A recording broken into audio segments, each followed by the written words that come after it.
అంతరించిపోతున్న పక్షి జాతులలో పిచ్చుకలు మొదటి వరుసలో ఉన్నాయి. అయితే ఆ జాతిని పరిరక్షించేందుకు ఓ అనంతపురం వాసి నడుం కట్టారు. లక్షలాది గూళ్లను పంపిణీ చేసి వేలాది పక్షులకు జీవం పోశారు. ఇప్పుడు ఆయన మనతో ఉన్నారు. మరిన్ని విషయాలు ఆయన అడిగి తెలుసుకునే ప్రయత్నం చేద్దాం. సార్ చెప్పండి, ఈ పక్షులను పరిరక్షించాలనే ఆలోచన ఎలా వచ్చింది, ఎప్పుడు మొదలుపెట్టారు? ఈ ఆలోచన దాదాపు ఒకటిన్నర సంవత్సరం క్రితం. ఈ ఆలోచనకి రీజన్ వచ్చి మన అనంతపురం నగరంలో ప్రత్యేకించి ముందుగా మనకున్న చెట్లే చాలా తక్కువ. రోడ్డు విస్తరణలో భాగంగా కానీ నగర విస్తరణలో భాగంగా మనము కొన్ని వందల చెట్లు కొట్టేశాం. ఈ వందల చెట్లు కొట్టేసిన కారణంగా ప్రతి చెట్టు 100 పక్షులకు ఇల్లు. సో కొన్ని వేల పక్షులు ఈ చెట్లు వదిలేసి వెళ్ళాల్సిన దుస్థితి.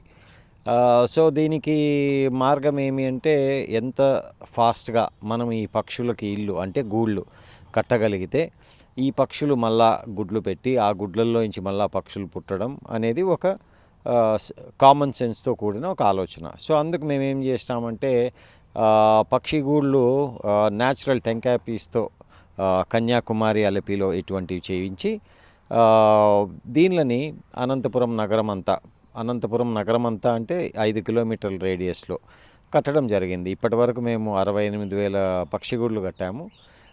దీనిలలో దాదాపు 80% వరకు పక్షులు ఈ గూళ్ళల్లో ఉండడం, అక్కడ గుడ్లు పెట్టడం, అక్కడ మళ్ళా ప్రిడామినెంట్లీ 90% పిచ్చుకల పిల్లలు మళ్ళీ జీవం పోసుకోవడం జరిగింది. సో ఈ 18 నెలల్లో మేము ఏం లేదన్నా ఎంత తక్కువ వేసుకున్నా దాదాపు 1.5 లక్ష పిచ్చుకలకు జీవం పోసాయి ఈ హోమ్ ఫార్ బర్డ్స్ పక్షిగూళ్ళు. సో ఈ ఆలోచన వెనక, సో పక్షులు అసలు మనకి ఎందుకు ఉండాలా, అనంతపురంలో పక్షులు లేకపోతే ఏమవుతుంది అనే దానికి వస్తే, పక్షులు లేకపోతే మన నగరంలో చాలా ఇంబ్యాలెన్స్ అవుతుంది. ఇప్పుడు మనం చూస్తున్న మొక్కలు కానీ చెట్లు కానీ అన్నీ మనుషులు నాటున్నారు అని మనం అనుకుంటున్నాం. కాదు, మనం చూస్తున్న మొక్కలు కానీ చెట్లు కానీ మెజారిటీ పక్షులు నాటిండేటు. అంటే అవి తినే పండ్లల్లో నుంచి విత్తనాలు వేయడం కానీ ఇంకోటి. సో వాస్ట్గా చెట్లు మొక్కలు నాటడం జరగాలంటే అది కేవలం పక్షులతోనే సాధ్యం. ప్లస్ మనిషి పోలేని చోటు కూడా పక్షి పోయి మొక్క నాటగలదు ఆ విత్తనాలు పడేసి రూపం. సో మనకి ఎన్ని పక్షులు ఎక్కువ ఉంటే అన్ని మొక్కలు ఎక్కువ మనకు మన నగరానికి కానీ మన జిల్లాలో కానీ వచ్చే అవకాశం ఉంటుంది. అదొకటే కాకుండా మా ఎన్వైరన్మెంట్ పరంగా ఇంకో బ్యాలెన్స్ ఉండాలంటే పక్షులు, మొక్కలు, చెట్లు, ప్రజలు వీళ్ళందరూ there has to be a perfect balance. ఎప్పుడైతే చెట్లు తగ్గిపోయి మనుషులు ఎక్కువ అవుతారో it's a dangerous situation. So అందుకోసం ఎక్కువ చెట్లు ఉండాలా, ఎక్కువ పక్షులు ఉండాలా. ఇప్పటి వరకు వేలాదిగా పక్షి గూళ్ళను పంపిణీ చేశారు, పక్షులను పరిరక్షిస్తున్నారు. అంటే ఫ్యూచర్లో మీ ప్లాన్ ఏంటి?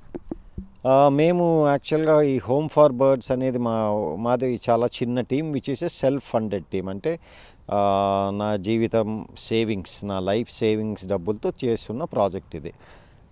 సో ఇది మేము అలపి అండ్ కన్యాకుమారిలో ఒక 11 మంది మహిళలు, గ్రామీణ ప్రాంత మహిళల్ని తీసుకొని అక్కడ టెంకాయ పీసు సేకరణ చేసి అది వాళ్ళకి నెలసరి జీతాలు ఇచ్చి అక్కడ గూళ్ళు చేపించి అవి ఇక్కడ అనంతపురము, తర్వాత బెంగళూరు, తర్వాత హైదరాబాద్, ఈ 3 ప్రాంతాలకి డిస్ట్రిబ్యూట్ చేయడం జరుగుతుంది.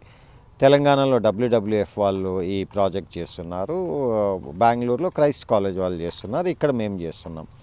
సో ఇక్కడ అన్నిటికీ గూళ్ళు నేను పంపిస్తుంటా. జీవితాంతం చేయగలమంటే చేయలేం. నేను ఇప్పటికీ 68,000 గూళ్ళు అయిపోయింది.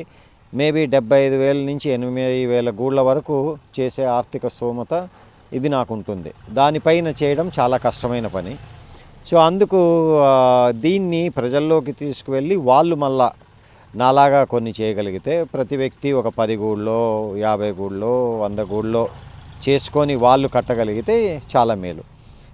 సో ఇది మేము ఒక 75-80 వేల పక్షి గూళ్ళ దాకా చేసిన తర్వాత, ఎందుకంటే మేము ఇప్పుడు ఆల్రెడీ 3 నెలల నుంచి మరో కొత్త ప్రాజెక్ట్, అంటే పక్షులకి నీళ్ళు, వాటర్ ఫార్ బర్డ్స్ అనే ప్రాజెక్టు స్టార్ట్ చేసి ఇప్పటికి దాదాపు 9,000 నీటి తొట్లు, అంటే పిచ్చుక హైట్ తీసుకొని ఆ హైట్ ప్రకారం కుమ్మర వాళ్ళతో మట్టి ప్లేట్లు చేయించి పక్షులకు నీళ్ళు ఏర్పాటు చేయడం జరుగుతుంది. సో దాని మీద ఎక్కువ ఫోకస్ పెట్టాలని డిసైడ్ అయినాం. ఎందుకంటే నీళ్ళు వచ్చి వివిధ రకాల పక్షులకి ఉపయోగపడుతుంది. మేము ఇప్పుడు చేస్తున్నది ఇది ప్రిడామినెంట్లీ ఎక్కువగా పిచ్చుకలకు ఉపయోగపడుతుంది. సో అర్బన్ స్పారోస్ మనకు కనుమరుగవుతూ ఉంది కాబట్టి ఫస్ట్ దాని మీద ఫోకస్ పెట్టాం. ఇప్పుడు ఇంకా పక్షులకు నీళ్ళ మీద ఫోకస్ పెడతాం.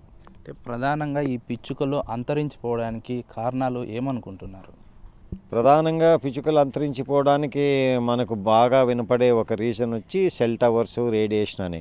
అది ఒక రీజన్ అంతే తప్పితే అంటే చాలామంది మనకు పిచ్చుకలు కనపడడం లేదే, ఎందుకు రేడియేషను, ఇన్ని మొబైల్ ఫోన్స్, కరెక్టే అదొక రీజన్ అంతేగాని అది ప్రధాన కారణం కాదు. దానికి సింపుల్ ఎగ్జాంపుల్, మేము ఎక్కడెక్కడైతే ఈ గూళ్ళు కట్టామో, ఎక్కడెక్కడైతే పక్షుల కోసము ధాన్యాలు వేసేదానికి బర్డ్ ఫీడర్స్ కట్టామో అక్కడంతా పిచ్చుకలు వస్తున్నాయి. మరి ఎక్కడి నుంచి వస్తున్నాయి? పిచ్చుకలు మన చుట్టూనే ఉన్నాయి, కానీ మనం దానికి సరిపడు నీరు కానీ ఆహారం కానీ కల్పించడం మర్చిపోయాం కాబట్టి అవి మన ఇండ్ల దగ్గరికి రావడం లేదు. అదే మీరు కట్టి చూడండి, ప్రతి ఒక్క ఇంటి దగ్గరికి పిచ్చుకలు వస్తాయి. మేము ఇప్పుడు కట్టిన చాలా చోట్ల పిచ్చుకలు పోటీ పడుతున్నాయి. ఏమి ధాన్యం తినడానికైనా సరే, ఈ గూళ్ళల్లో వెళ్ళడానికైనా సరే, నీళ్లు తాగడానికైనా సరే. ఎందుకంటే ఎక్కువ మంది చేయడం లేదు కాబట్టి. సో నా అభ్యర్థన ఏమంటే ప్రతి ఒక్కరూ అనంతపురంలో కనీసం ఒక గిన్నె నీళ్లు పెట్టడమో లేకపోతే ఒక పిడికెడు గింజలు వేయడమో చేస్తే ఎక్కువ పిచ్చుకలు వచ్చేదానికి ఆస్కారం ఉంటుంది. అంటే మనం ఈ ఎకో బ్యాలెన్స్ని మెయింటైన్ చేయాలంటే చెట్లు చాలా అవసరం. అయితే తరచుగా చెట్లు నరికివేత అనేది ఒక ప్రక్రియ కొనసాగుతుంది. వీటిని అరికట్టేందుకు ఒక ఫారెస్ట్ డిపార్ట్మెంట్ ఎలాంటి చర్యలు తీసుకుంటే మీ వైపు నుంచి ఏమైనా ఇనిషియేషన్ ఉందా? ఫారెస్ట్ డిపార్ట్మెంట్కి సజెషన్ చేయడం కానీ లేదంటే వాళ్ళతో కలిసి పనిచేయడం కానీ? ఫారెస్ట్ చెట్లు నరికివేత గురించి మొదట మాట్లాడదాం. గత 2 సంవత్సరాల నుంచి అనంతపురం నగరంలో ఎక్కడ చెట్టు నరికేసినా మా గ్రీన్ ఆర్మీ టీం అనేది ఒక ట్రీ హెల్ప్ లైన్ నెంబర్ ఇచ్చాము మేము, 8431123456. ఈ నెంబర్కి కాల్ చేసిన ఏ ఒక్కరైనా సరే ఎక్కడైనా చెట్లు నరుకుతున్నారని తెలిసిన వెంటనే మా గ్రీన్ ఆర్మీ టీం మెంబర్ వెళ్ళడమో లేకపోతే ఫారెస్ట్ డిపార్ట్మెంట్కి సంబంధించిన సిబ్బంది వెళ్ళడమో, ఈ రెండిట్లో జరుగుతూ కొన్ని వందల చెట్లు కాపాడడం జరిగింది. అలాగే అనవసరంగా చెట్లు నరికే వాళ్ళని పట్టుకొని వాళ్ళకి జరిమానాలు విధించడము జరిగింది. నేను అనడం ఏమంటే అభివృద్ధి కోసం చెట్లే కొట్టేయకూడదని నేను అనట్లేదు, అనవసరంగా చెట్లు కొట్టకూడదని అంటున్నా. చెట్లు నరకడం అనేది that should be the last resort. అంటే విధి లేని పరిస్థితుల్లో మనం చేయాల్సిన ఒక ప్రక్రియ. అంటే ఏమి, ఓకే ఇప్పుడు ఇక్కడ నేను రోడ్డు వేయాలా, ఇక్కడ ఈ చెట్టు అడ్డం ఉంది, ఓకే ఈ చెట్టు అడ్డం లేకోకుండా ఉండడానికి నేను ఏం చేయాలా అనేది ఫస్ట్ 2-3 ఆల్టర్నేటివ్స్ చూడాలా.